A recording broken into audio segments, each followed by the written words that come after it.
તો ભરૂચ વાગરા માર્ગ પર ફરી એકવાર બેદરકારીનો ભોગ બનનાર વાહન ચાલકો જ્યારે વાગરા નજીક આવેલા વિશ્રામ ગૃહ પાસે કપચી ભરીને જઈ રહેલા એક ડમ્પર ટ્રકે પલટી મારી હતી. સદનસીબે અકસ્માતમાં કોઈ જાનહાનિ નોંધવા પામી ન હતી, પરંતુ ટ્રકને મોટું નુકસાન થયું છે.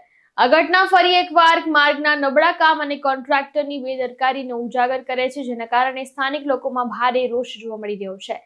પ્રાથમિક માહિતી મુજબ ટ્રક ભરૂચથી વાગરા તરફ કપચી લઈને આવી રહ્યો હતો. તે દરમિયાન વાગરા વિશ્રામ ગૃહ નજીક અચાનક જ ટ્રકે કાબુ ગુમાવ્યો અને પલટી મારી દીધી હતી. આ ઘટના સમયે આસપાસ કોઈ રાહદારી કે અન્ય વાહન ન હોવાથી મોટી દુર્ઘટના ટળી હતી, પરંતુ આ ઘટનાએ માર્ગના નિર્માણ કાર્ય પર હવે ગંભીર પ્રશ્નો ઉભા કર્યા છે.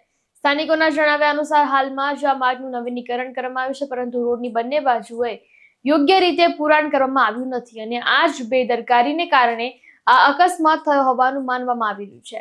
અગાઉ પણ રોડ પર પૂરતું પુરાણ ન હોવાને કારણે એક ટ્રક નીચે ઉતરી ગઈ હતી ને જેને કારણે 2 કલાક સુધી ટ્રાફિક જામ થઈ ગયો હતો. વારંવાર થતા અકસ્માતો અને કોન્ટ્રાક્ટરની બેદરકારીને કારણે લોકોમાં ભારે અસંતોષ ફેલાયો છે. તેઓ માંગ કરી રહ્યા છે કે સત્તાવાળાઓએ તાત્કાલિક આ બાબતે ધ્યાન આપે અને રોડની બંને બાજુએ યોગ્ય પુરાણ કરાવે, જેથી ભવિષ્યમાં આવા અકસ્માતો ટાળી શકાય. જો આ સમસ્યાનું નિરાકરણ જલ્દી નહીં આવે તો ભરૂચ વાગરા માર્ગ માટે વાહન ચાલકો માટે એક જોખમી સાબિત થશે.